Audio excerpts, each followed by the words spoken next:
Birinchi nechtadan boshlagansiz qo'y boqishni? 5 tadan boshlaganmiz Farida.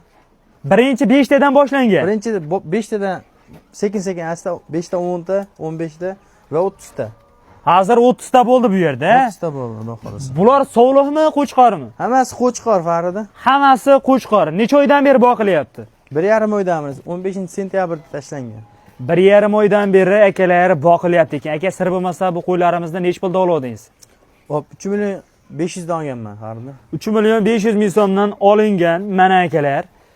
Xo'p, endi yemlari qanday yem berilyapti? Quruqmi yo pishirilgan? Ko'rishingiz mumkin. Mana, sirasi ko'rsatib ketaylik. Ichida makka, bug'doy va arpa yemlari bor. Ichida makka, bug'doy, arpa, demak hammasidan bor ekan. Bitta paqirdog'i necha mahalga yetadi aka? Bitta paqirdog'i 2 mahal beramiz kuniga, ikkitasi bir kunga yetadi. Ikkitasi bir kunga yetadi. Aha. Farida ustiga 2 kilogramm kepak qo'shib beramiz va bir qoshiq nima deydi, oltin gugurt.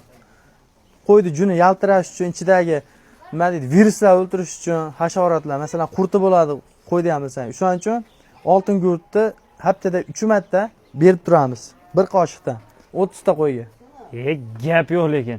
Aka, oyiga oldin ham boqqanmisiz? Oldin ham boqqanman.